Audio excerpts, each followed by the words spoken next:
afternoon. We are gathered here today at a pivotal moment in our city, people, and future.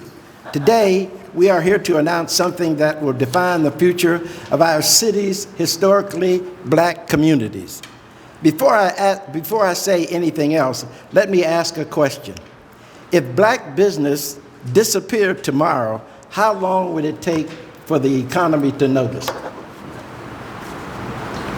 If that question makes you uneasy, it should, because the answer is not long. Unless we take ownership of our economic future and make it valuable. And today, united in our purpose, that's exactly what we're here to do. Together, we are a force to be reckoned with. And that should tell us that our economic presence matters. It should also tell us that our contributions are essential. But most of all, it should tell us that we can no longer be passive about our future. For too long, we've been playing a game that was never designed for us to win. But today, we change the rules. Today, we take full ownership of our economic destiny. Today, we launch Black Atlanta 30, a plan that is not just for us, but a strategy blueprint made by us. In fact, let's not call it a plan. Plans are what politicians make. Plans are what companies draft and never follow. Plans are what sit on the shelf and go away. But Black Atlanta 30 is more than a plan. It's a movement. This is the first step in developing a rolling 10-year black business and community development blueprint map, the Black Atlanta version of Project 2025. Step one, which we are launching today, establishes a framework and a blueprint map designed to help the historically black communities reach their aspirational future. Step two, in August, we will finalize the details, define the metrics, and incorporate broader community input, building it out to a Black Atlanta investment opportunity for 2030. So you may ask, is this just another initiative, another plan to sit on the shelf and collect dust? Well, again, the answer is no. This is not a policy memo. This is not another task force that disappears in an election cycle. This is a 10-year living strategy designed for action, and it's different from anything that has come before. Unlike past efforts, Black Atlanta 30 is different because, one, it was built by Atlanta's black business and community stakeholders. Two, it's a 10-year strategy that must be continually updated. Three, it is powered by black intellectual capital, ensuring our expertise remains with us, not extracted for others to gain. Once completed, this plan will be presented to the city to align resources and overall support. But let's be clear, this is not for City Hall. This is for the people. This is for the future of Atlanta's black communities. This is a call to action to harness the wisdom and knowledge of the black community in shaping its own future, one defined by the aspirations of its stakeholders, not dictated by outsiders. Black communities know their vision for their neighborhoods, their identity, economy, and culture. Black Atlanta 30 empowers them to design that future, map the path forward, and use that roadmap to measure progress to ensure that they're on the course toward their desired destination. We must recognize the Black Atlanta, the Black Mecca, the Black Atlanta, the Black Mecca is at a crossroads. For generations, Atlanta has been known as the Black Mecca. It's a city where black businesses thrive, where black professionals succeed, where black leadership shapes policy. But today, a different reality is unfolding. Our communities are shrinking. Black families are being priced out. Our businesses are struggling. Entrepreneurship expansion is almost always denied. Our land is disappearing. Developers are buying up black property. Our economic influence is being drained. The money we earn leaves faster than it comes in. Atlanta is at a crossroads. So if we do nothing, this so-called Black Mecca will become a historic footnote, a memory, a new dead version of old Black Wall Street. And I ask you, should we let that happen? No. Is the system broken? The answer is no. We're here to reclaim what is ours. For decades, we've been told, get a degree, start a business, buy a home, and we did. And yet, today, our degrees don't guarantee leadership positions. Our businesses are still underfunded. Our homes lose values when too many black families move outside traditional black communities. So let me ask you again, is the system broken, or is it working exactly as designed? Designed to keep us dependent instead of owning, leading, and thriving. And you better know, but today we're changing the script. Let me begin changing this script by introducing you to BlacIntellec, the Black Atlanta think tank and the intelligence hub of Atlanta and its ecosystem. We're done waiting for change. We're done asking for permission. We must build something new. That's where BlacIntellec comes in. BlacIntellec is Atlanta's first black economic think tank. Our role is not to implement initiatives, but we are architects of strategy, and our purpose is to utilize the black intellectual and economic resources to inform and influence others on the potential economic outcomes in matters facing black businesses and their communities. Think of us as the economic GPS for Atlanta's black communities. We map the road out. We identify the barriers, we chart the best path forward, but it's up to the community to drive the economic vehicle toward the map as the guide, using the map as a guide. And that map is Black Atlanta 30, which is a local community's intelligence-driven blueprint for economic development. The objective is to mobilize the entire black community, including all its sectors and stakeholders, to actively address the impact areas over the next 10 years. Each participating entity will contribute its strategic actions. These efforts will demonstrate measurable progress toward the desired impact outcomes when aggregated. It is the first component of Black Atlanta designed system, ecosystem, the community of action practices and broader environment in which they operate. Let me quickly walk you through the blueprint that you have. All of you should have a copy of the blueprint in front of you, right? If you just, and I'm going to do this really quick. I'm only going to talk about the top line. The top line says aspirations of the community impact issues. Inside those 6 boxes are 2 additional aspirations. This map, first of all, was drawn by 90 community stakeholders. 90 people made this big. And these are the 12 issues that they think that if we work on consistently over the next 10 years will make dramatic change in the Atlanta black communities in general. That's as an umbrella. So these are the things that we have to work on over the next 10 years. And this is what we will be trying to keep us, BlacIntellec will be trying to help us stay on track to do. The second line is one that I think that is equally as important. It's the community's values. The difference is with most economic development planning is it doesn't take into effect how the community desires to be. What does the community want to have happen to it? And when you look at it, it can be easily things. If things are done with the notion of providing economic stability, they provide a different response than things that are done that are talked about better healthcare options. If you follow that, if you're trying to respond to what the community needs. But these are, I'm not going to go through this. The bottom part, the ways to overcome are the challenges that must be dealt with to make this plan into reality. So these are the kind of problems that have to be dealt with by various and sundry groups. And if they work on solving these problems, eventually we will ultimately move the top line. It's just that we will ultimately begin to move the top line.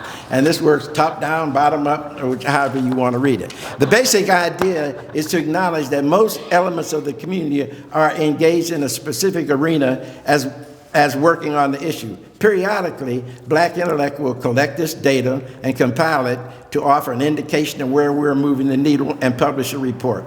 Another beauty of Black Atlanta 30 roadmap is everybody can have a copy. Now this is really, I didn't bring it and I forgot, I had to shoot myself. This is a picture. I don't know how many of you have ever seen a community development plan as a picture on one sheet of paper. One sheet of paper. So you can shrink this down and everybody can have one at their house. So then when they're out discussing things, they say, well, this is what we're supposed to be working on. And they can question politicians, whoever is trying to convince them that something happens. And what I'm saying is, this is something that every individual can have, which you don't have today. When they make a plan, it's down at City Hall somewhere, and it disappears.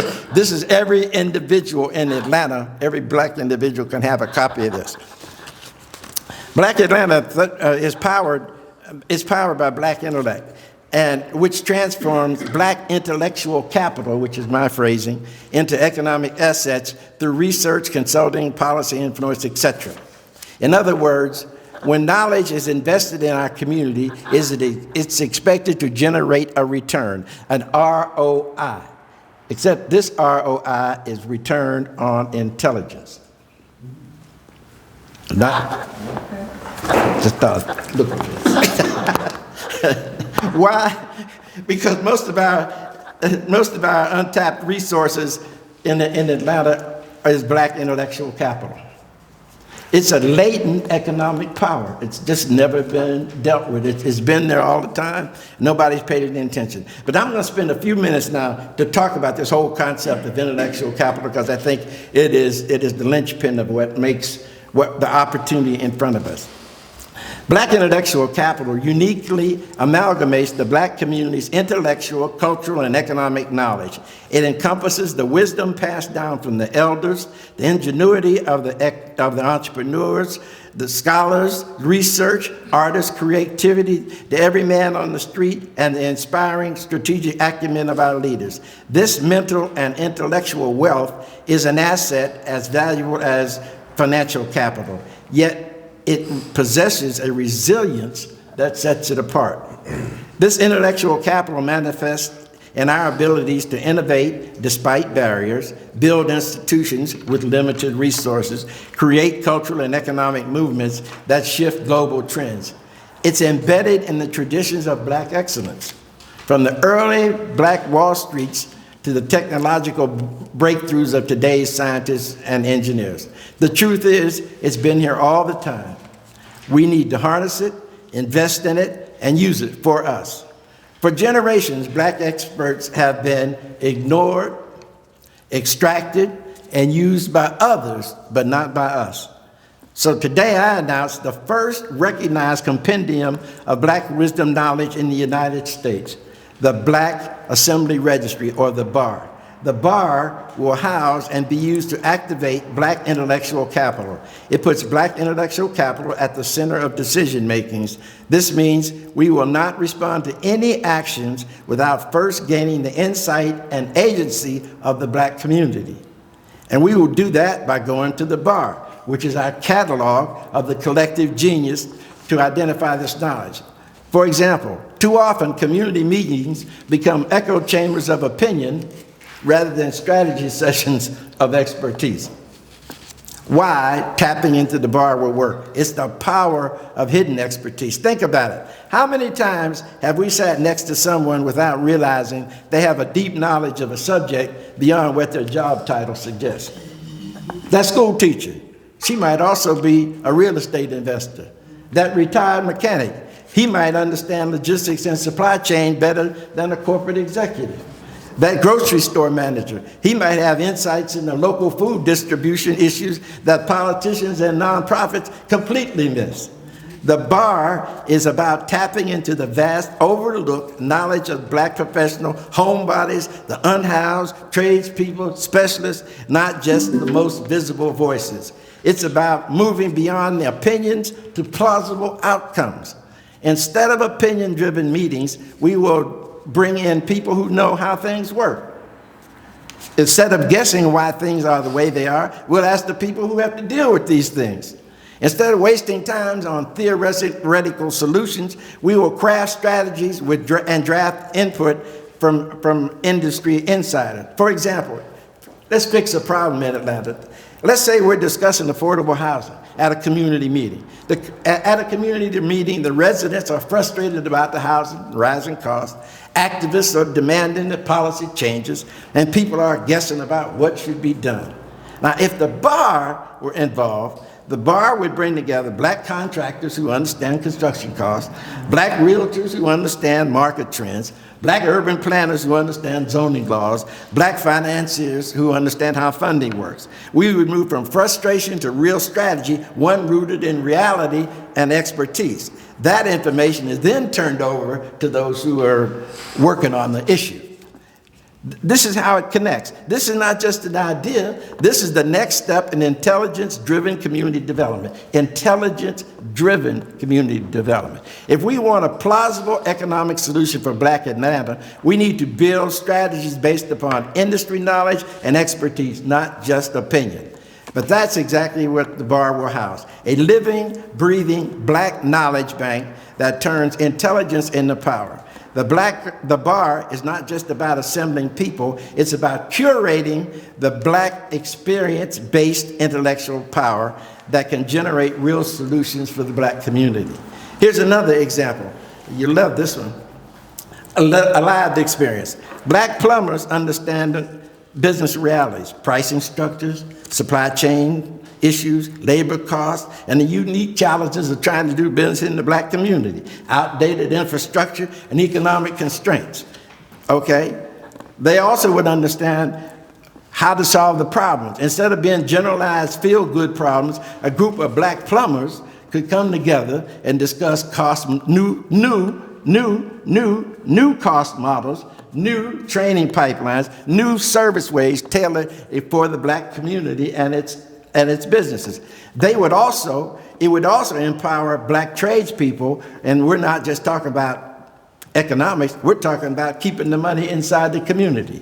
So the bar is a brain trust of living expertise. It's not a social club, it's not a gathering of people with opinion, but a structured knowledge base of those who truly understand their representative industries or life issues. Instead of general debates, we get industry-backed action plans. Instead of emotion-driven narratives, we arm communities with real facts to address concerns. Instead of theoretical wish lists, we craft implementable economic strategies. How this translates into broader economic strategy, we can develop community-driven business models that address cost concerns and everything under the sun. We can feed this knowledge into the larger community, ensuring that black businesses and homeowners get a fair share of the deal. We can ensure accurate decision-making power stays with those who know what they're talking about and those who watch trends. So the bar is based on black expertise. It's not just beneficial, it's essential to black self-economic reliance. A little bit more on the bar. We're currently at BlacIntellec, we're currently developing a database of a minimum of 1,000 black professionals of black people, okay? Of all age groups, genders, whatever you pick, everybody. We want every black person has the potential to participate.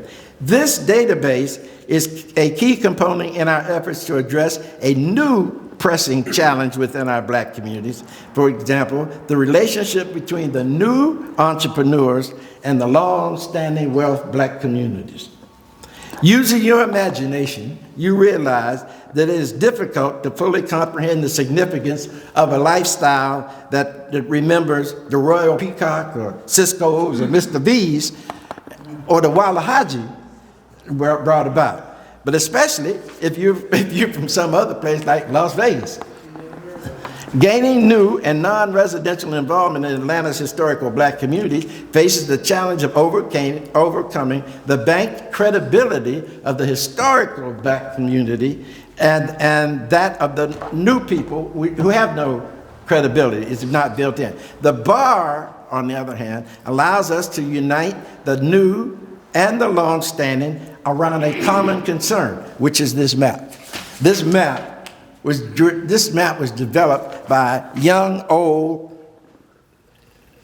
people. So it wasn't just, our selected leaders. So the point is, let me make this perfectly clear. So that there's no confusion. When I speak of the voices, wisdom, and knowledge of the black community who will populate the bar, I mean everyone.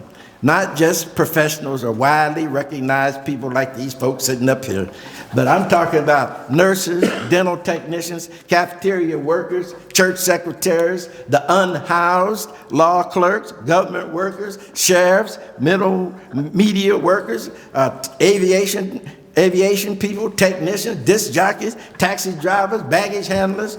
You get the idea. We're talking about everybody in Atlanta has something that they can bring to the table. And the point is, the black community since the old Jim Crow days has been gathering this information due to our exposure to these various industries and government.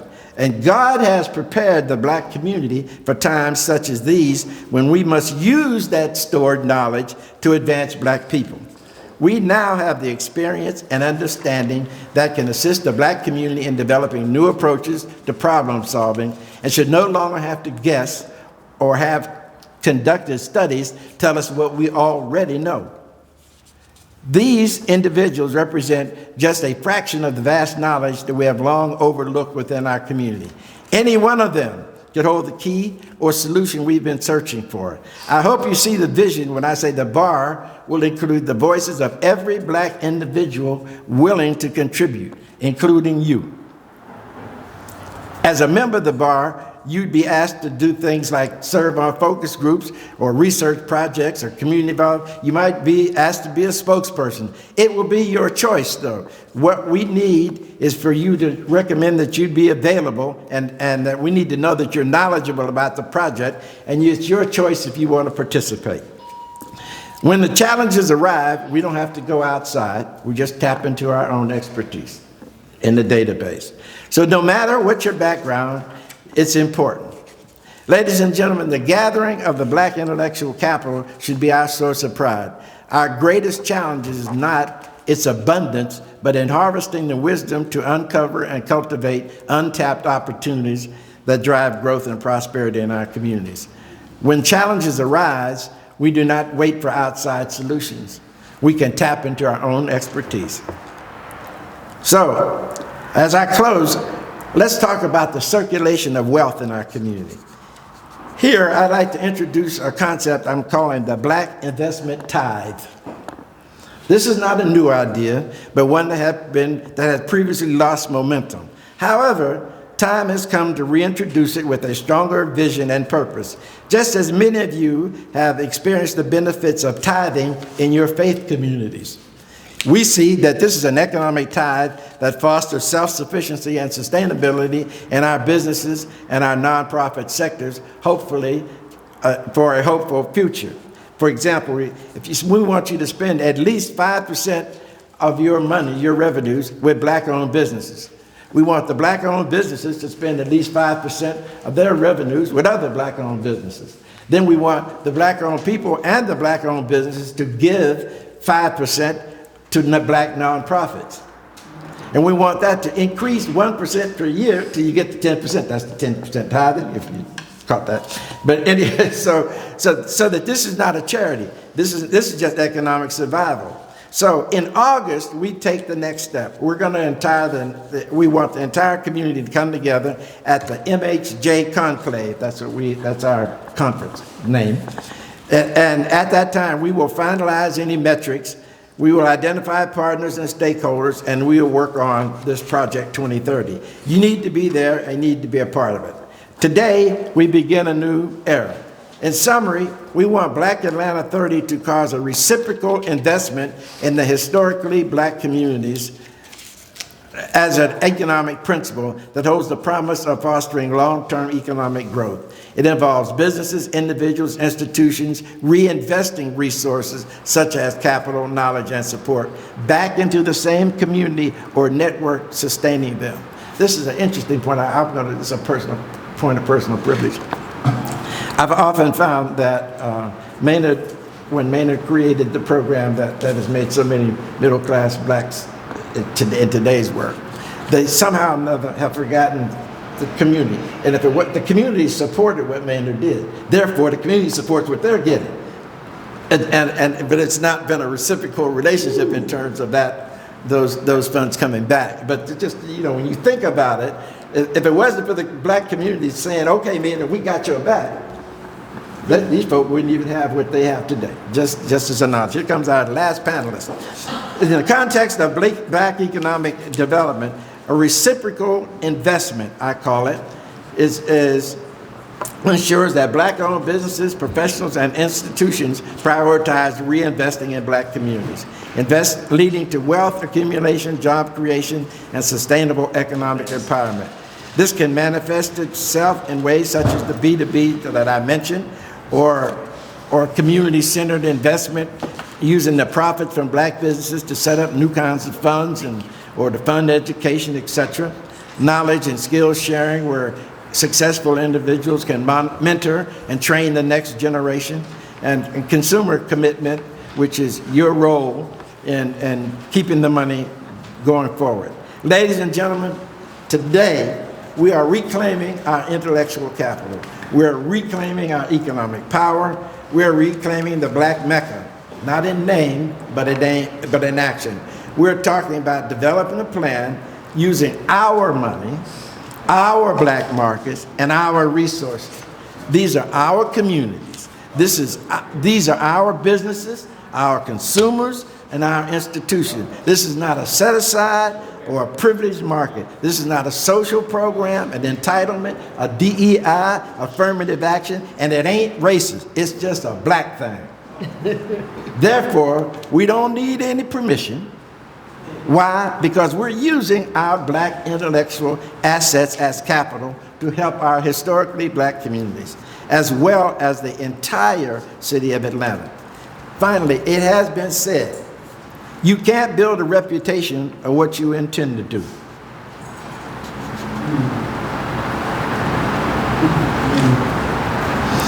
We need every black person in this room to become a member of the bar. For if you really want to do something, you find a way. If not, you find an excuse. Thank you very much. Now I'm going to step aside and let this wonderful panel led by Dr. Ed Davis talk a little more about their view about black intellectual capital and how they could see it in their arenas and world in which they live in. Thank you so much, Joe. Again, my name is Ed Davis. I currently serve as the Christine McEachern Smith Professor at Clark Atlanta University. So we have a very distinguished panel. We have what we call a community advocate. We have a nonprofit advocate. We have a black business representative. We have an HBCU representative. And finally, we have someone from the church, a black ministerial advocate. So it's a great cross section to really talk about this thing called black power. That's what Joe was really talking about, black power. So I will ask a question and I'll give a very brief introduction, but I'll ask the panelists if they want to add something about themselves, feel free. So the first question will go to Nathaniel Smith, who is the founder and chief equity officer, CEO Partnerships for Southern Equity. He is a proud Morehouse graduate. He's what you call a change accelerator and a systems disruptor, specializing in equitable development, policy analysis, and advocacy.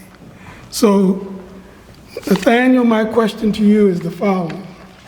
If you had to create a blueprint for a self-sustaining black community using only black intellectual capital, what would be the first three foundational pillars that you would use?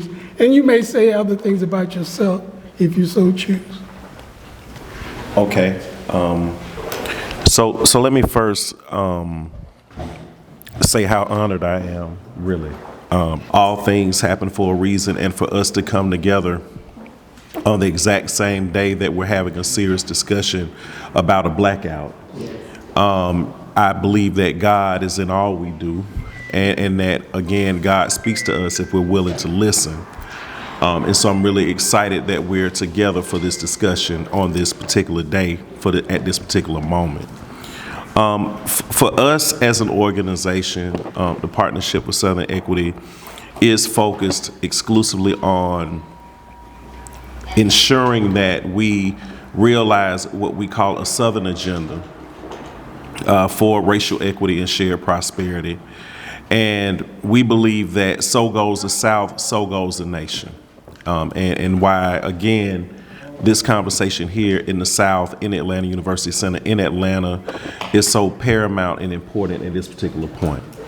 And for us as an organization, and I'll talk a little bit about more about what we do, the work around facilitating and leveraging the ecosystem of Black talent and Black intellect is right down our alley, because we believe that the Creator is giving us all we need in order to be successful. All we have to do is be willing to look for it and leverage it. Joe talked a great deal about the bar and using, our existing capital, our intellectual capital, as a way to be successful. For us, and I'm going to answer your three things. I think the first thing that we need to focus on is exactly what Joe has talked about, and that is going backwards in order to move forwards. I think it's very important for us to take the time to learn from our ancestors and learn from the lessons that they've given us. At PSC, a lot of times we talk a great deal about artificial intelligence. I think for Black people, ancestral intelligence, the other AI, is very, very important for us as an organization. And so our own AI, our own ancestral intelligence, gives us the knowledge and the wherewithal for us to manage and deal with specific situations like this. And so how do we begin the process of having more conversations with our elders, having more conversations with people who have been down this road before, and really begin to leverage what they've learned and the lessons that they are giving us? And that is something that, unfortunately, Western society has tried very hard to encourage us to forget, that every day, like our ancestors used to say, there's nothing new under the sun, right? My aunt used to tell me that all the time. The second thing that I think is really important for us to really begin to focus on, which again is very, very, very important, and that is to understand the underlying systems, right, that continue to perpetuate and reinforce. As systems thinkers, we talk about reinforcing loops of injustice, right? And those reinforcing loops are consistently developed by people in power who are working every day to manifest their values through public policy, right? And so if we're not really focused on disrupting those systems or understanding how those systems continue to create the outcomes that leave us at the bottom, outcomes that continue to harm us as a people, outcomes that continue to minimize our ability, we have to disrupt those systems and replace those systems through policy. Not only the transformation of public policy, but the transformation of people, which is also a critical component of the work that we need to do. So what is the policy solution? What is the systems disruption solution that we can begin to focus on together while learning from our ancestral intelligence? And then the third thing that I think is really, really important. And again, you may have looked for some and I'll get to those, other examples, but I'm just giving you, from my perspective, what we have to focus on. Leveraging our ancestral intelligence, being systems disruptors, and then the other piece that I think we need to talk about, which I think has hurt us as a city and Black people in general, we talk a great deal about closing the wealth gap, Joe. We talk a great deal about closing the climate gap. We talk a great deal about closing all the other gaps that really communicate the deficiencies that we have in our communities. But the main gap that I believe we need to deal with as a Black community is the courage gap, right? So the courage gap, in my opinion, is the greatest gap that we need to deal with as Black people, because we always so worried and concerned about not being invited to the chicken dinners. We're so concerned and worried about not being able to sit at the table with people that have perceived power vis-a-vis white folks. We believe that our value and our dignity is predicated on how many big funders we have who may not necessarily be from our communities, or how many galas we've been invited to by people who don't look like us. So how can we begin to understand that in order to, that freedom is not free. And that we have to be willing to give up something in order to be free. And I think that the fear of losing something, the fear of not being accepted by the status quo, minimizes our ability to organize as a community, because nobody is willing to take that first step for our communities anymore. We're so concerned about losing our privilege and our degrees and our homes and our jobs that we're stuck as a community. And so if we don't deal with that courage gap, and again, which goes back to our ancestral intelligence, because we're here because many people in this room made sacrifices that allowed me to sit at this table right here and have this conversation, right? And so that's why we have to continue to work together. But for me, closing the courage gap, in my opinion, is the third thing that we have to focus on as a community. Thank you so much. I know he probably stimulated a question, but I'm going to ask that we hold our questions, if you can remember them, so we can get through and give each panelist a chance to really communicate their knowledge. You're asking a lot from old people. I know, and I'm one of them, so I know. What did he say? Well, we can be flexible. Go ahead. But my next question goes to, again, another Morehouse man, Calvin Bismail, who is the founder at Emerging Economic Equity Empire. That's a lot of words, isn't it? But he's a social economic alchemist, practicing and exposing youth to wealth creation, which I think is really important.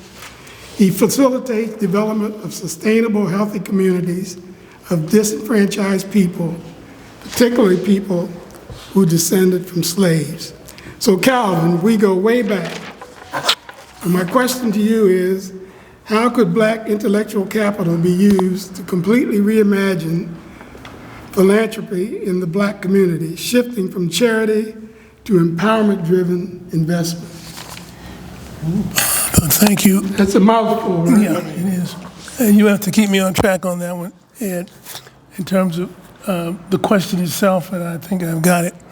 Let me just say I want to be able to express my gratitude to the creator of all things that ever were, all that is, and all that ever will be, for convening us here today to do this important work. My gratitude is that we never know how many more days we have. And we have to do the best we can every day to be the best we can to let the people that we care about know we care about them and do the work. My old professor, Ed, we've seen this movie before. Yes. Okay? I can't express how proud I am of Nathaniel and the work that he's done. I watched him evolve over a long period of time. And my dear, dear, dear old friend Nancy, who I just love so much, and she endures so much. She has taken unto herself so much. My mother was an urban leaguer as well. I've had the great privilege of working with a number of iconic people over the course of my life, including Jesse Jackson and Andrew Young, and I had a chance to know Benjamin Mays briefly. My background is in banking and finance, securities, investments. I call myself a socioeconomic alchemist, a practitioner, not a theoretician, one who actually gets involved in the process of transmutation of lead in our community into gold. I've helped entrepreneurs create wealth for the last 35 years. And, I'm kind of like that guy that nobody knows unless you know. The stuff that we've done has been historic. Back in 1998, we did a deal. It was long, it was hard, and We were in Black Enterprise, we were in Atlanta Magazine, we were in Wall Street Journal, but most of you've never heard of it. It was a company called AFDC, Atlanta Franchise Development Corporation. We bought 100 Church's Chicken restaurants in 5 states in a management lift out utilizing financial engineering, where we basically, oversimplification, bought these 100 restaurants from management with no money down, where we used the real estate and the 85 fee simple to be our equity in the deal. And so we went to Wall Street, we went everywhere looked for money, and we ran across what they call a specialty finance company, where they took the 85 fee simple, they made mortgages on each one of them, bundled them in what we call a wrap, securitized them, and sold them off into the marketplace to investors. That became our equity in the deal. Now, that was like a Reg Lewis type deal, okay? But nobody knows about it, okay? And the reason that we're not in that business today is because our deal imploded from the inside based on these issues that we have amongst ourselves, which come down to trust, trusting each other, understanding that we've been damaged by a low self-esteem and low self-worth concept, okay? So the healing process is one that must take place with the education process, okay? We must understand a holistic approach to how do we solve these issues in our community, because they're all interrelated. They're all connected. And we are the only ones who can solve them for ourselves. We have all we need to get what we want for ourselves, our loved ones, and more. We have all we need. We just have to turn to each other and not on each other, connect the dots, create an environment that's comfortable enough where everybody can put their piece of the puzzle on the table so we can put the pieces together and see the big picture at the same time. That's the key. It doesn't do a lot of good for me to see it and nobody else sees it, because I've been there all my life. I never have a problem with the plan. Okay, I'm looking for the team. And the team is here. The team is in this room. That's why I applaud Joe for what Joe's done. I've watched and admired him for over 35 years. And the example, I've had a chance to work with Maynard Jackson. My relationship with Maynard Jackson was around the National Association of Securities Professionals, organization he co-founded because he couldn't get a job in Atlanta when he left after his second term, because the local business community never forgave him for taking the stand to cut us in. Okay, and then our community was unsophisticated enough to know how to take care of him ourselves. So he had to leave and go to Chicago and get a big white law firm. He eventually come back to Atlanta and run for a 3rd term. Okay, the deal that we did was spawned out of one of the lawyers, black lawyers he brought back with him. We decided not to run for the 4th term, who he was feeding business to. And he said, my patron is leaving, I gotta become more entrepreneurial. I've gotta figure out how to maintain my lifestyle. And I said, I can help you do that, because I was in a pension fund consulting business. Most people don't even know what that is. Okay, I have wholesale mutual funds. No, people don't even know what that is. Okay, so what I'm saying to you is I can only give you the truth. And what I do know is this. We've seen this movie before. I'll remind you when we were undergoing apartheid in South Africa. I was a senior at Morehouse College. I would go down into the stacks of Trevor Arnett in the basement, read congressional reports on South Africa disinvestment. Okay, now there's a combination of things that happened that freed South Africa. Stuff happened in the field with the Cubans, in the field in terms of positioning and outmaneuvering, with the Namibians and things were going on that level, but also what was happening with the disinvestment movement. And you had the Sullivan Principles. Some of you may remember the Sullivan Principles. And there was a big debate. One of the debates was, do you stay and try to make change, or do you just divest and pull out? What happened was you had big institutional shareholders who, Catholic nuns, state of California, state of New York, Chicago teachers, and other big institutions who shared the same values around apartheid, and they controlled the votes, the proxy votes for the shares of the public traded corporations that pulled them out. They put in shareholder resolutions to have the corporations pull out. We live in a political republic where we select and elect people to make decisions on our behalf. We do not live in a democracy. We live in a republic. Number one lie, okay, that we feed to our kids.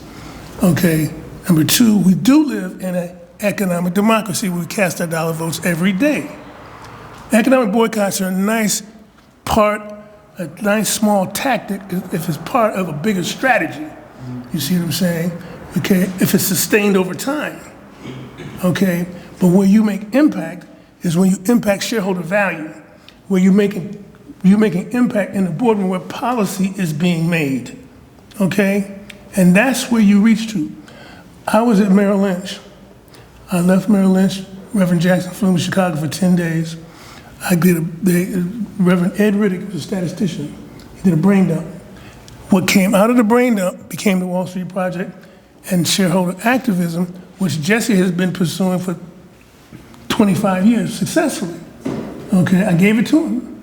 Okay, it was where Martin was going. Martin was going beyond, he was going beyond in his economic quest. He knew that the economic boycotts were not enough.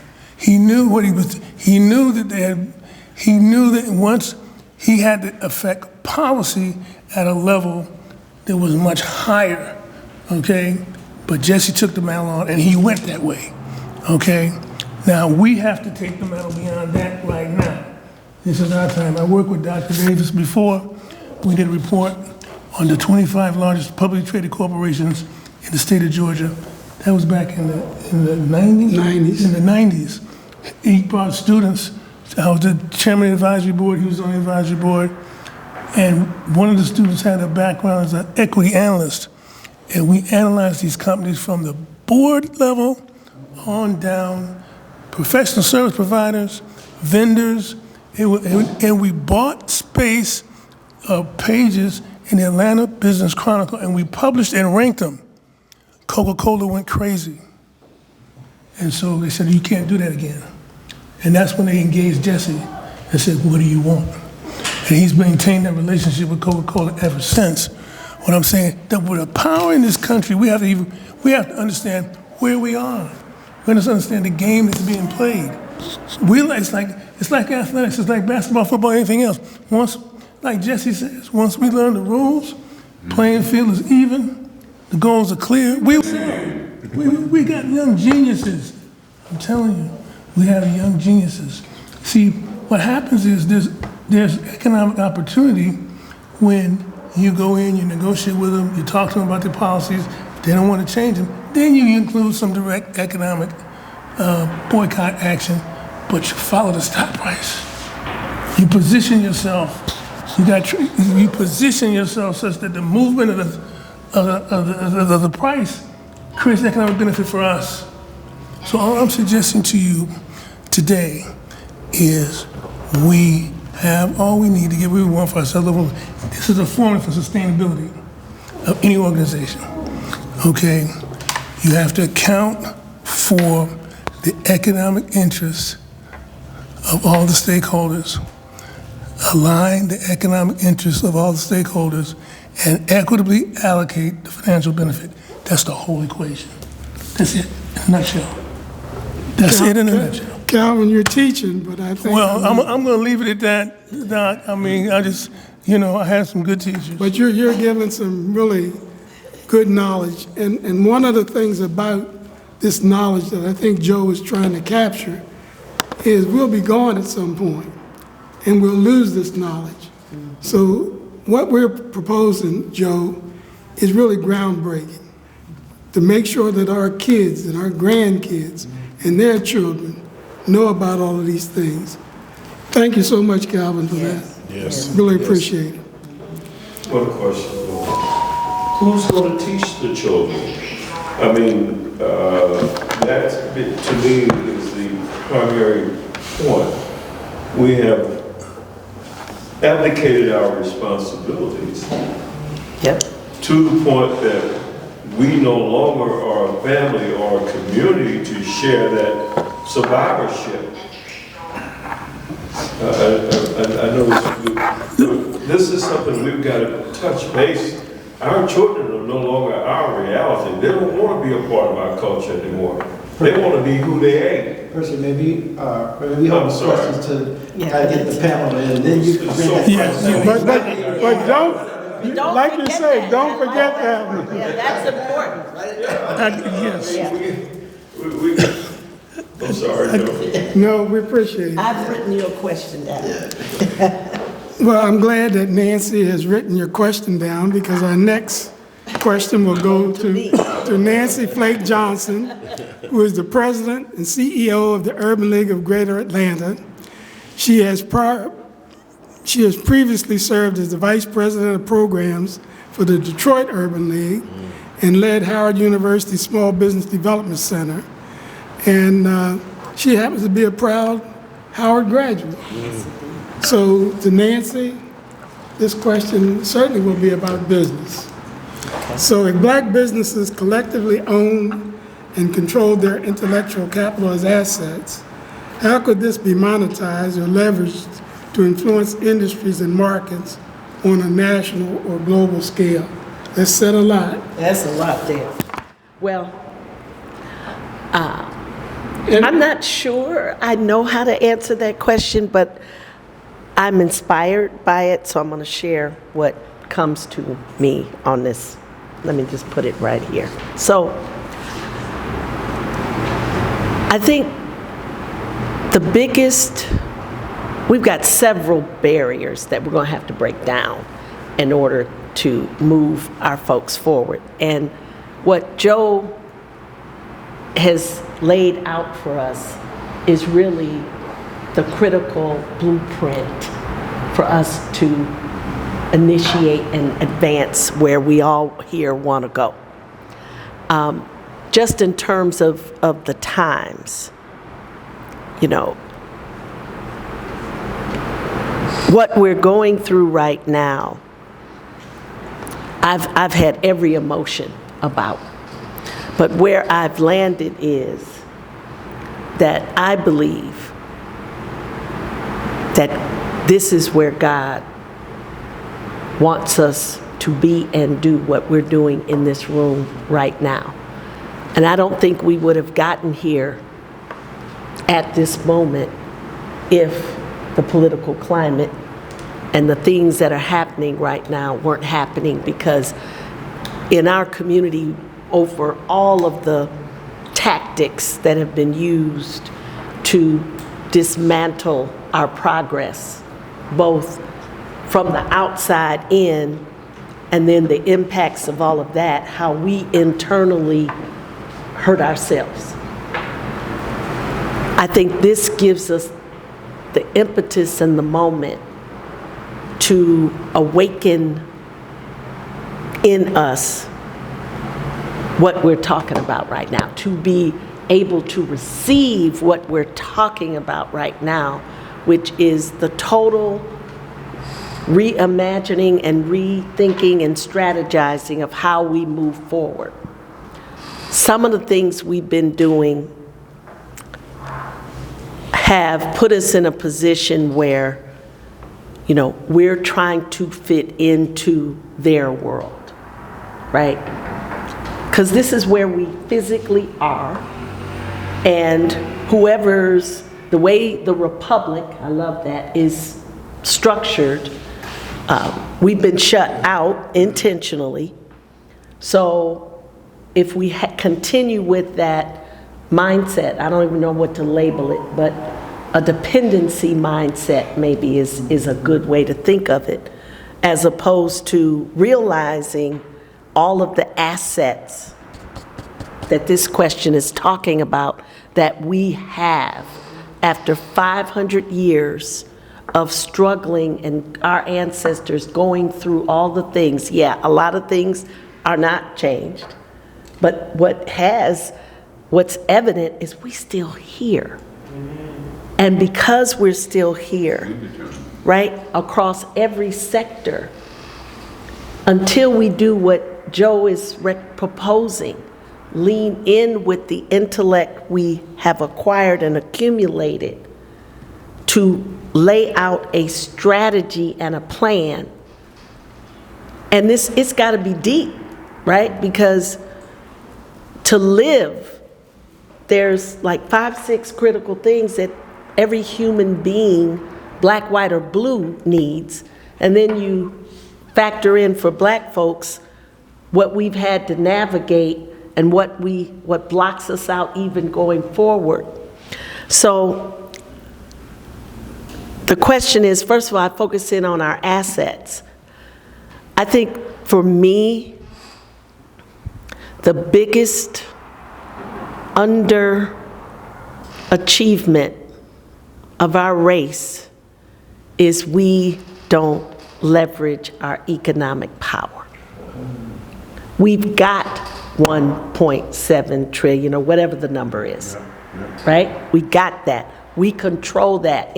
Even under the duress and stress and oppression that we have, we're directing 1.7, whatever it is, $trillion. It's trillions.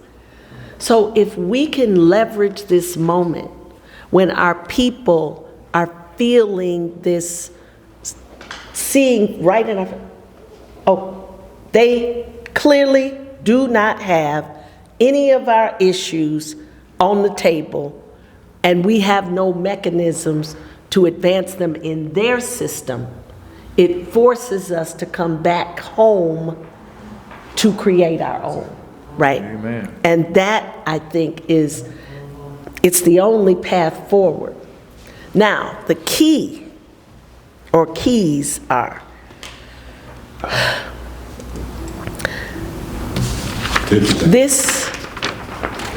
in order to move people forward, people need a roadmap, because they're ready. But if we have this group doing this, this group doing this, this group doing this, whoever can put the plan in enough people's hands fastest, with a clear understanding of how they fit and what they do day to day to advance this new movement of black progress and just resiliency and thriving. It's key. So I am so all in on supporting the rollout of this and the building of it. I'm just trying to figure, how do we do it fast, right? Because they moving real fast. And, so we're going to have to figure out, it can't be too complicated. We need to focus on 2, 3 key things right now. And I think, one of the hindrances, but I see this and I think God is driving it. I believe social media has been used to brainwash our people. We have lost the connectivity and influence and respect of a lot of our young people. They don't, a lot of them, they just don't respect what we got to say. They don't, whatever, they have their own thing. But we can't move it forward so we gotta reconnect the dots and pull them back. There's so much misinformation. They're bright now. And we've got to listen to them and support them because they're the future of our movement. But we've got to find a way to reprogram them back to trusting their own first, right? Because if we don't have that cross-generational trust, it's happening though. I saw it last night. Yep. Didn't you? It was in First Iconium Baptist Church last night. we had a Black History celebration, the Blackest Black History celebration. And we had cross generations. Wasn't a big group, but it was a big enough group. And the real blessing of it was the second half in the sanctuary, where essentially this group of people who did not pre-plan, just the Let Us Make Man folks brought the right people together. We all were saying components of this and the right things, every single person, and they included young people. Their voice was ever present. It was like a half and half thing, and what came out of their mouths, I said, thank you, Jesus. These young folks, they ready. But we have to reclaim them and redirect them and get them off that negative social media, and or us use that. I think we've missed the boat using that as the tool. We let them control the whole narrative. So that's all they hear, so that's all they know. So that's on us. So one of the critical pieces here has to be, maybe it's under perceptions, but it's communication, okay? Because right now, as we speak, the FCC is shutting down, allowing Trump to shut down media outlets, free media. So we will only be hearing what he and these nuts have to say if we don't create, using those same tools, our own communications networks that we broadly advertise to our people that this is the way we communicate, and leverage that in that way.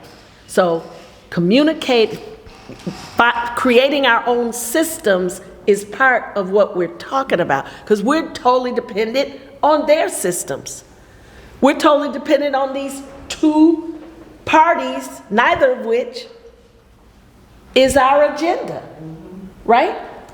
And as long as we don't create that third vehicle, if we gonna stay on this land, here's what I wanna know.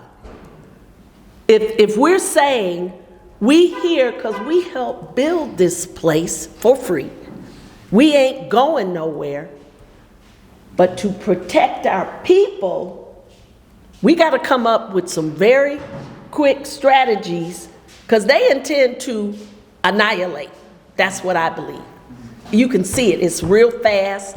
It's the same playbook that Germany, in 57 days, Germany was flipped from whether you call it a democracy or a republic to a dictatorship that fast.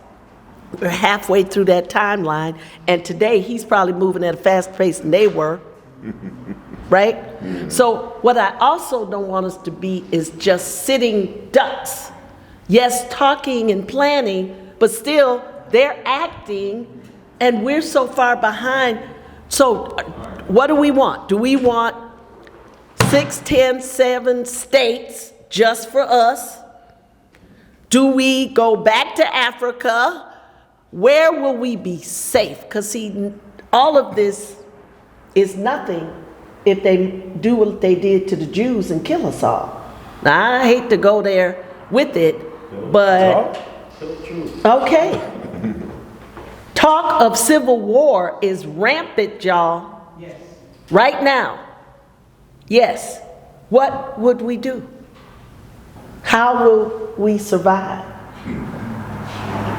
Look, we need to be calling on some African brothers and sisters. Y'all ready for us? Or y'all coming over here and help us fight? Or what, you know? Because that's for me, the foundation of all of this. We got to keep doing multiple things. But what has me tossing and turning right now is, how do I protect my 3 grandkids so they have a free future? Okay, so either we're going to say, okay, if we stay in, which we pretty much ain't got no choice, then we have to have a strategy to take back over these controlling systems that they're using to do whatever they want. That's their playbook game. Maybe we ought to do that. At the end of the day, if we don't take back, at least, if we're gonna stay here, we'd have to take back the House and the Senate at midterms. And honestly, that may be too late. Because I believe, and I'll tell you who told me this. Andrea Young said this last summer. She told a group of us at the Georgia Legislative Black Caucus Conference, y'all, this may be the last election where we will have a sense that it is fair and untampered. And I ain't sure this one wasn't tampered. Okay? So how will we, even if we go for the midterms, how can we gonna be sure that whatever these numbers say are the right numbers? So, one of the things I asked Helen Butler, because you all know her, I said, Helen, the only way I'm gonna be comfortable is if I got a paper ballot and I got 6 of them, 6 of us, counting that stuff by hand. Let's just be clear, okay? Because if it goes in the machine, we have no way of knowing what's coming out. Now, I'd link. what'd you say? I must link. Yes. Oops. Oh, I lost my hearing. But anyway, so all I'm saying is we have to decide as we go forward. They're moving so fast. How do we protect ourselves now? How do we protect ourselves now?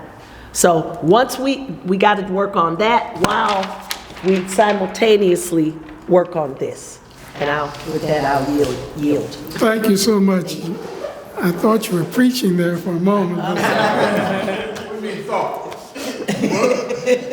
Our next speaker comes from the HBCU community, and this is someone that I've known for a very long time. Henry Whitlow is his name. I actually taught Henry more than 30 years ago, and now he's my colleague. He is the CEO of Skybridge West Africa. He is a proud graduate of the Harvard Business School, and Harvard does a lot of strategic thinking. They do a lot of strategy. Henry is one of the best strategic thinkers in Atlanta, and people probably don't know it, but Henry has a wealth of ideas. And so I'm going to turn it over to Henry to talk a little bit about how you see. And the question to you is the following. What role could HBCUs play in transforming Black intellectual capital into an exportable commodity? And how would this redefine their impact on the global economy? So tell us a little bit about yourself and then. Well, thanks, Ed. What he didn't tell you is that I taught him how to play pinochle, for real. But we've known each other for a very long time.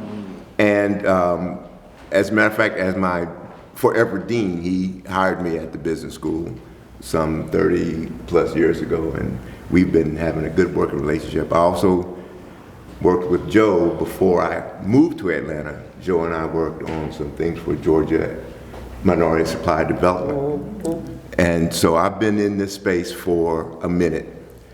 But I'll tell you a little bit about my background before I answer the question. Because the reason I work at an HBCU is because HBCUs are the only institutions in this country, that have demonstrated a track record of commitment to equality for everybody. They're called HBCUs not because they serve Black people, but because they serve everybody. The HBCU that I attended as undergrad, North Carolina Central, we had plenty of white students, Native American students. Because HBCUs don't care. Right. You're a person, you need to get what you need to get.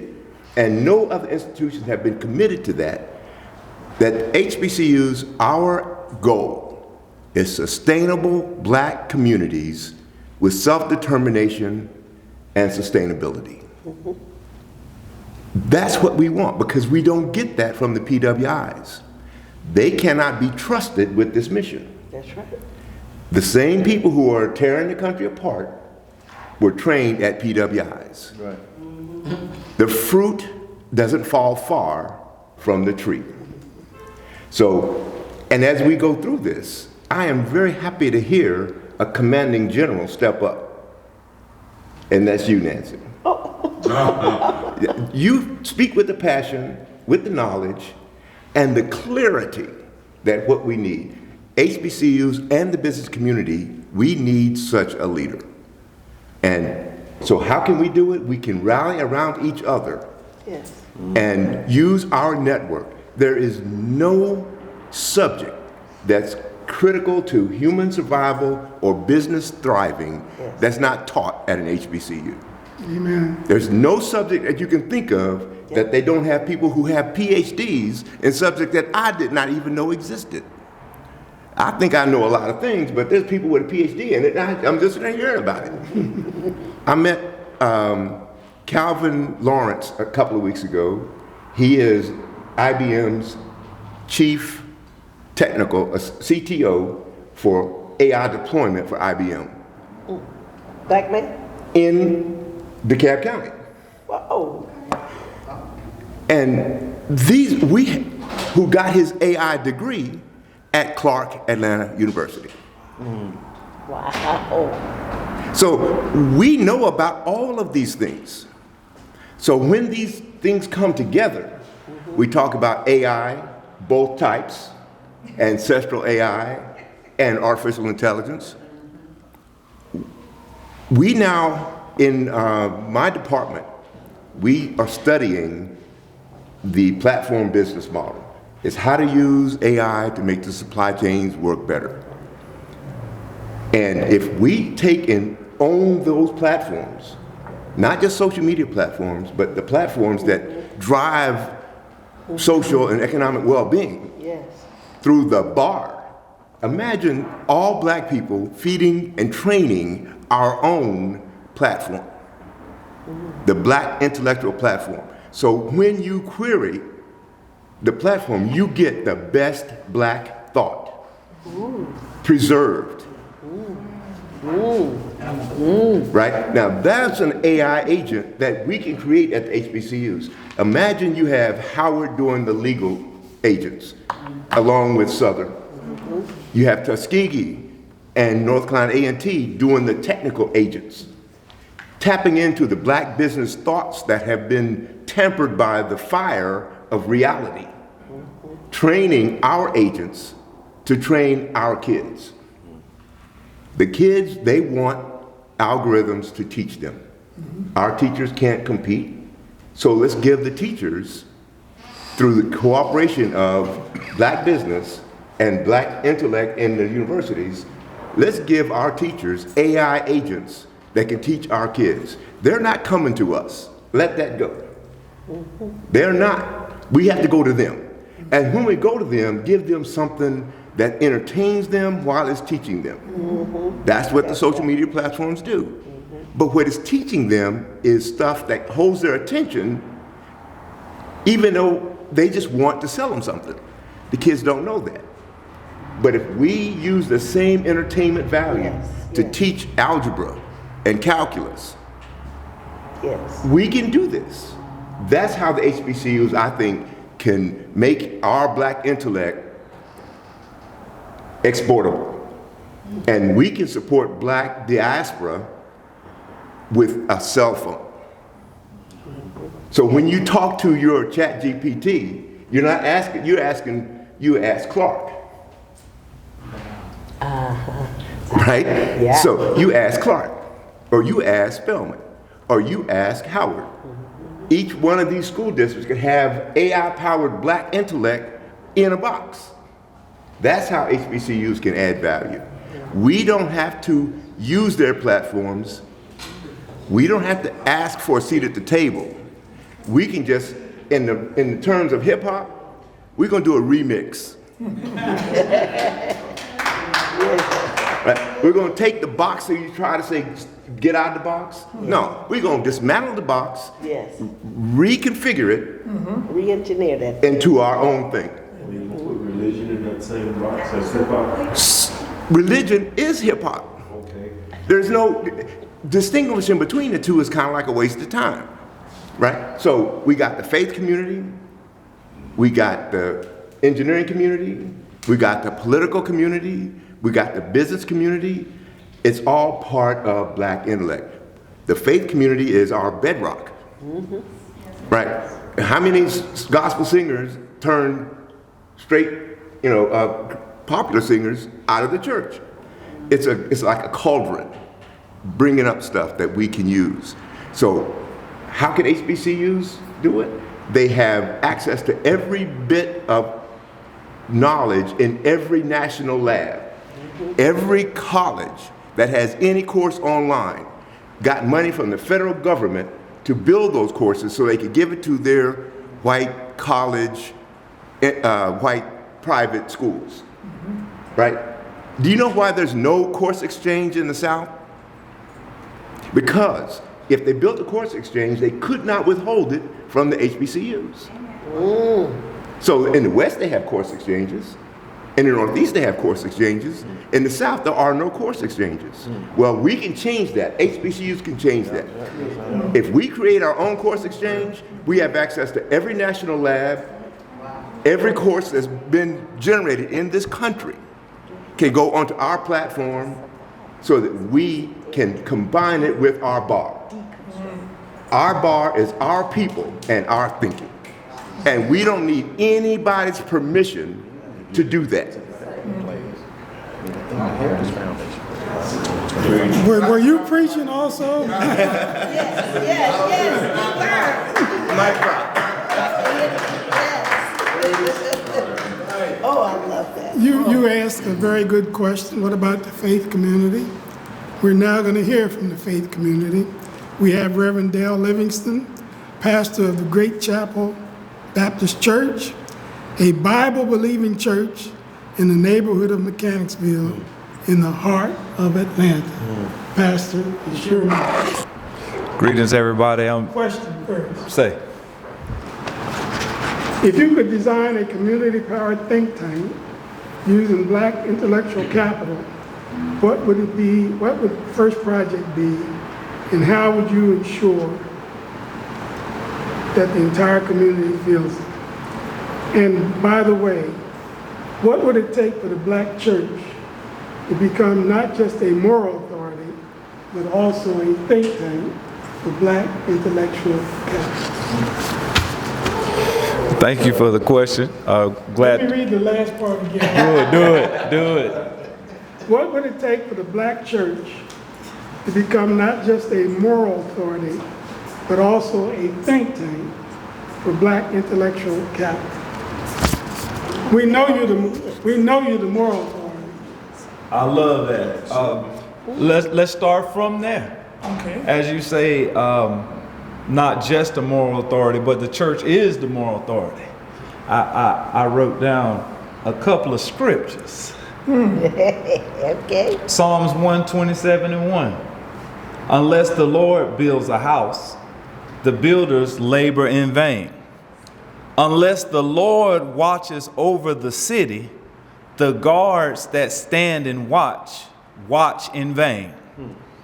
Jeremiah 33:3. If my people who are called by my name would humble themselves and pray and seek my face and turn from their wicked ways, then I will hear from heaven and forgive their sin and heal their land. Psalm 50:15. Call upon me in the day of trouble. I will deliver you and you will give me glory. Grandma summed it up and say that God may not come when we want, but God would be there right on time. And the songwriter said, we've come this far by faith, leaning on the Lord. See, so you have to start from a place of moral authority. And I've heard it said, the scriptures themselves have to be understood as ancestral wisdom.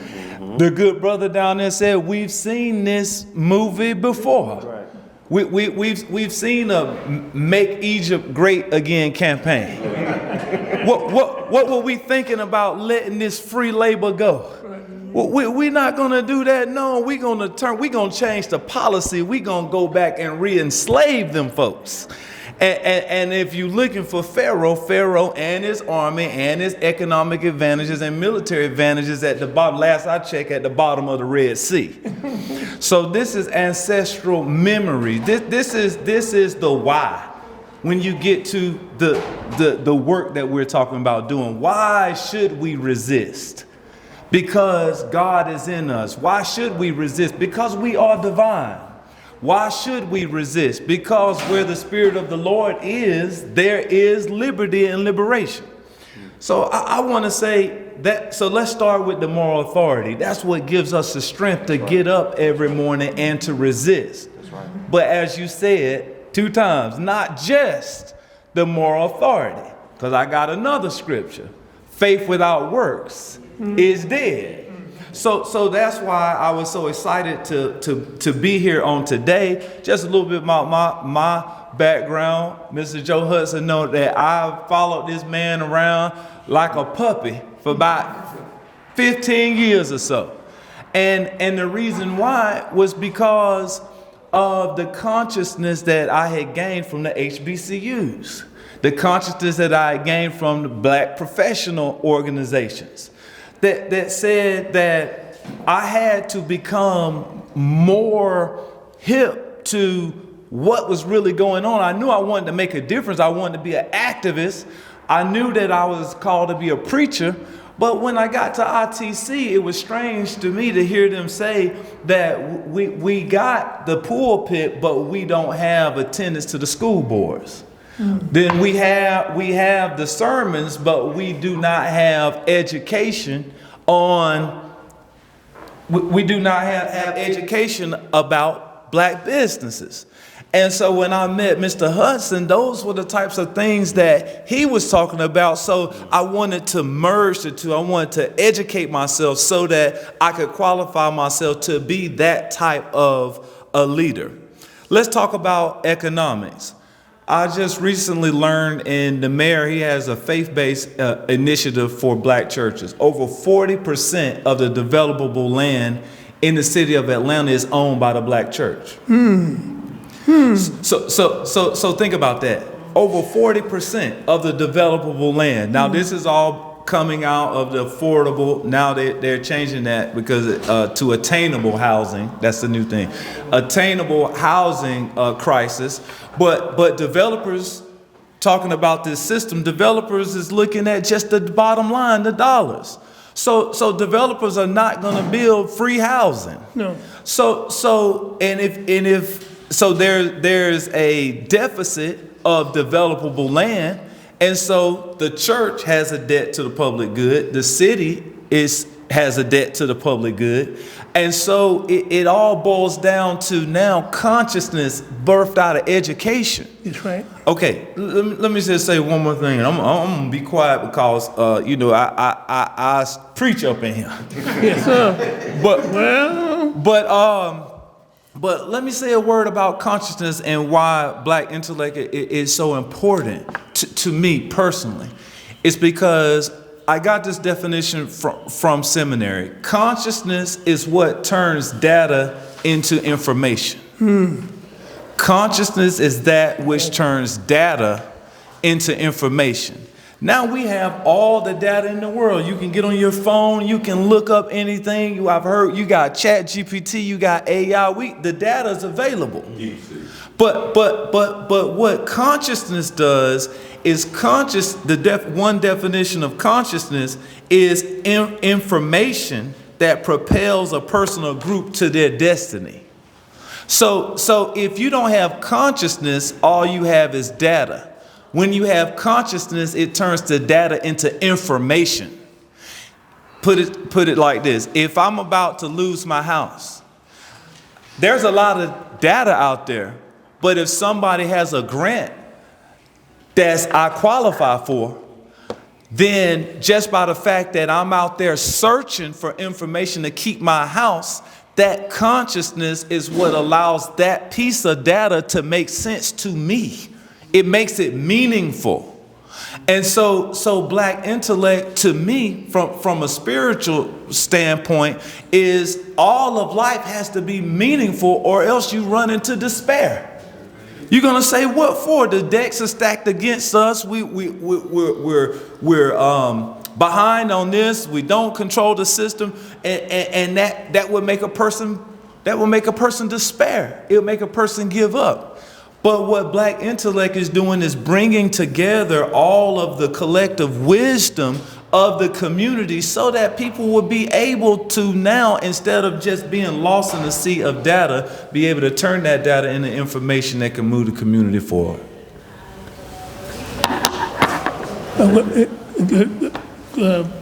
Yes, sir. Dr. Davis. Dr. Davis, I wanted to address the question that was raised about who's going to teach the youth. 3E, for short, Emerging Economic Equity Empire Inc., we call it 3E for short, because it is a mouthful. We will educate the youth. 3E was created to provide investment education, entrepreneurial training, and governance, primarily, but not exclusively, to African American males. The reason that we did that is because we did it on behalf of Black mothers who were concerned about what's going to happen to little Johnny in this hostile environment.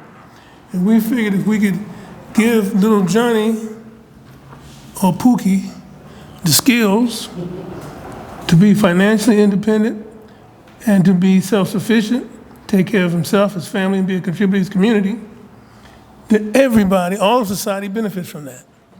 Okay, so that's our why. Okay, what we've come up with, and I'm the first, graduating the first class to get a degree in banking and finance from Morehouse College. Okay, and over the years, I was 28 years what they call Series 7 licensed, securities licensed. And, I told you I work with a lot of people. Ernie Green, who was a civil rights hero at high school.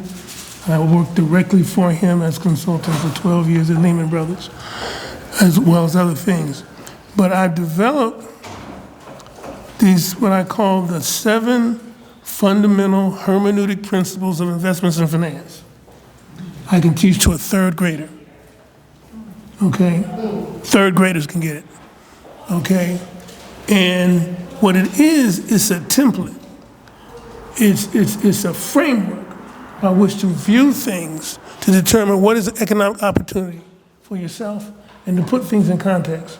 To see, these fundamental principles are like the Hermetic principles, okay, that govern the universe. Okay, these are truisms. Okay, diversification is always prudent. Why? Don't put all your eggs in one basket, because just in case the basket falls, right? So, these are intuitive things that are true all the time. If they don't line up, they're not true. And we believe we have to deliver, Henry, this message through various methodologies and meet them where they are. You must meet them where they are. Utilize the tools that we have to meet them where they are, to deliver these. See, once they have this framework, then they can understand, okay, is it too good to be true? Does it make sense? They're not as vulnerable and gullible. It's like things like risk and reward. They're negatively correlated. The more risk you take, the greater reward you expect. Otherwise, there's no reason to take more risk. It's a truism, okay? It deals with things like the difference between equity and debt, ownership, and being a borrower, versus being an owner. These are just basic concepts that we can teach them young, so they can give them the tools, and then we provide some resources so they begin to utilize the tools to create wealth for themselves. Real money. talking about real money. Okay? So, having said that, what I just wanted to say was that we have all the pieces. We just have to connect the dots.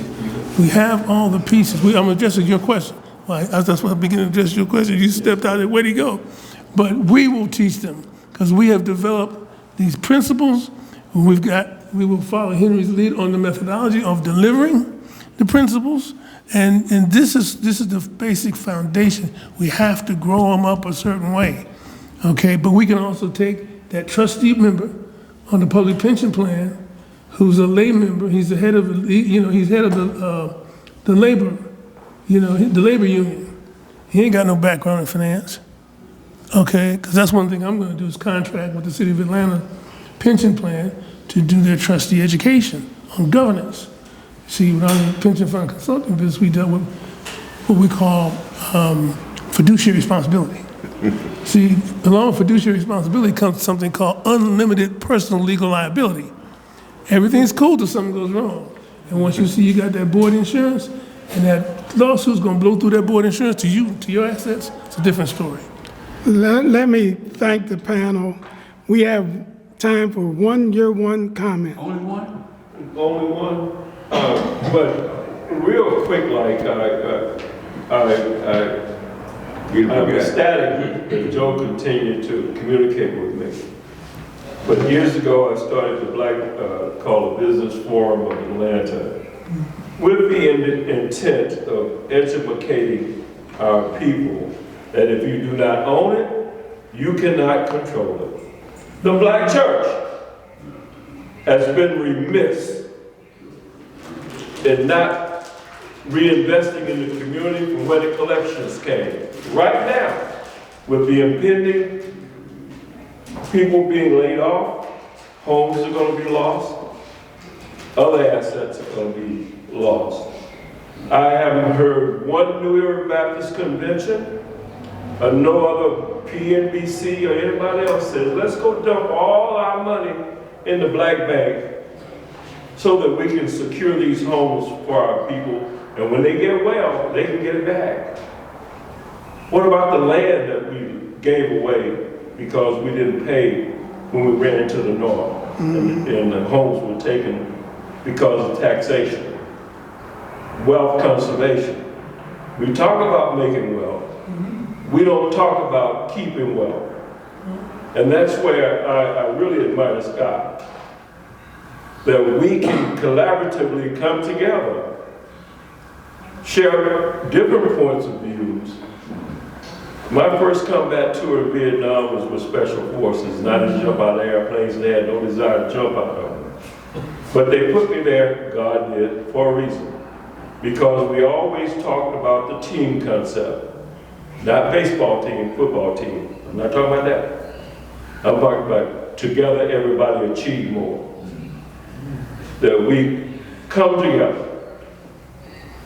Carter G. Woodson told us years ago what was going to be the consequences of our education. It's the miseducation of the Negro. And I do want to go back to being a Negro because black is another color. Okay? But I would like for one of our future sessions be inclusive of inviting all the black ministry to include their deacons and trustees. I'm a trustee at my church. And I've been trying to get them to invest in some land. We've been bragging about 100 acres of land, but we've not built anything on it. And that's why I left organized religion when I was 19. Because I saw Reverend Peters building a 7-day-a-week daycare center, 24 hours a day, elementary school. And I worked and earned building the elementary school. That's how I paid my way through college. Why haven't we tapped these millions of dollars that can buy airplanes? Oh, they can buy mansions and put it back in our community. Where is the Black Bank now? Where is Citizens Trust? Where is Capital City? Where is? Why didn't I insisted at my church, and they got mad at me, that our money go to the Black Bank Our money go to black businesses first, assuming that they perform in an honorable way. If they didn't, we weren't obligated to work with them. But I've been in business for 4 years since I retired out of the Army. Let me thank you for your comment. On the next panel, you're going to be a panelist on the next panel that we have. But let me just thank this panel for their remarks. It was almost 150 years ago that Booker T. Washington and W.E.B. Du Bois looked at these same kind of issues, almost 150 years ago. And here we're still talking about the same issues. Folks, we've got to do better. We've got to stop talking and start doing. So once again, panelists, thank you so much. And we look forward to making sure, as Joe said, this is not a piece of paper that's going to be put aside. This is a framework for making sure that your children, your grandchildren, and their grandchildren can survive. Again, thank you so much, panelists. It's a shame. It's just a shame that people were here. This was so deep. I mean, these Negroes know what they're talking about. That's what I'm saying. When you know what you're talking about, it becomes very evident. And if we can get enough of them together, we can make movement. And the point about this plan, just to simply put it, is this is just a draft. And we're going to keep selling this plan because we have to sell the plan, get people to buy into the concept. It may be modified.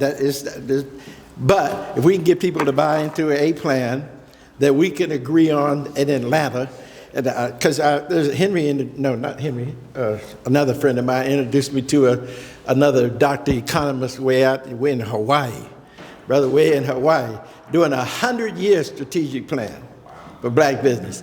I told him that's over my head, you know, and he's an economist, so he can't even speak English. You know, he speaks economy. And all I'm saying is, he says we need. I said, Doc, look, I'm gonna work on Atlanta. You can work on 100 years or whatever you want to work on. But if we can get something going on in Atlanta, you can emulate it in other places.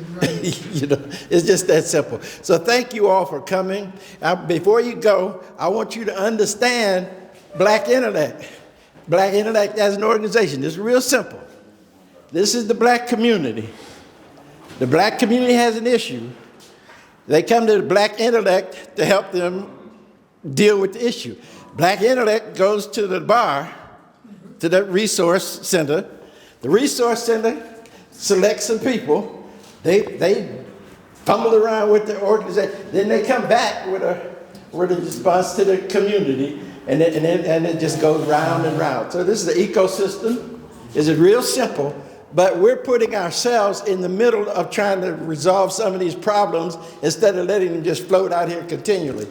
And one day when we get fully funded, then we'll be ignorant then. But until then, we still have been able to get volunteer focus groups and other people to come together around issues. So we're available. That's what we're trying to do. And now that Ed and I, we fit to hook up. And we'll do a CAU thing, AC, and him and Henry, you know, because I gotta keep Henry satisfied over here. But anyway, and I want to thank our photographer and videographer. Now these guys they both just called me up and said, "Do you need this?" And I said, yeah, you can tell I needed it because there ain't nobody else here. And I thank you. Just so you know, in all seriousness, this Atlanta community is really interesting. I must have, for the past month, I must have reached out to every black media person in Atlanta and told them what we were doing. And ask them, you know, to consider being here. You see the room full of them, don't you? Yeah. I just found that most interesting, and that's because of what we were saying today. These younger folk, they don't, you know, they're looking for something else. This is a little over their head, You know, if we were talking about, you know, the Willie Bob to go and call each other mammy jammies, they might be right here, but you know how that goes. Anyway, thank you all for coming. Vincent, boy, let me tell you, I can hug both of y'all. What's my name? You don't know? I forgot. Arthur. Clyde. I had a senior moment. It went, I had it, but it just went right on the way. And I thank you guys for being here. And this panel, well, I just want to